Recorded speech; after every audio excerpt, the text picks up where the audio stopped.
এই যে প্রচুর গরম পড়ছে, এই প্রচুর যে গরম পড়ছে, এই গরম পড়ার কারণটা কি আপনারা জানেন? কারণ বাজারে সবকিছুর দাম বেশি। বাজারে সবকিছুর দাম বেশি থাকার কারণে গরম পড়ছে। যাই হোক, গরম মূলত সৃষ্টি করতেছি আমরাই। মূলত বিভিন্ন ধরনের সিএফসি গ্যাস বৃদ্ধি পাওয়ার কারণে এই গরমটা পড়তেছে। তা না হলে এখন যে সময়, এই সময় এই পরিমাণ গরম পড়ার কথা না। এই এতটুকু পরিমাণ গরম এই সময়ে পড়ার কারণ একটাই, সেটি হলো গ্লোবাল ওয়ার্মিং। আর বিভিন্ন ধরনের সিএফসি গ্যাস বৃদ্ধি পাওয়ার কারণে এই গরমটা পড়তেছে। তার মধ্যে একটা সিএফসি গ্যাস আছে উল্লেখযোগ্য, যেটি হলো কার্বন ডাইঅক্সাইড, যেটা আমরা নিঃশ্বাসের সাথে ত্যাগ করি। এই কার্বন ডাইঅক্সাইডের বিশেষ দুটো গুণ আছে।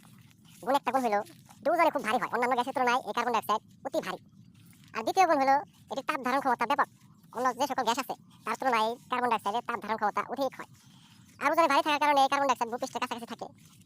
আর যেহেতু তাপ ধারণ ক্ষমতা বেশি, এই কারণে যে জায়গায় কার্বন ডাইঅক্সাইডের পরিমাণ বেশি ওই জায়গায় গরম বেশি। যার কারণে আমরা আসছি গাছতলায়। গাছতলায় একটু প্রশান্তির হাওয়া পাওয়া যায়, একটু ঠান্ডা থাকে,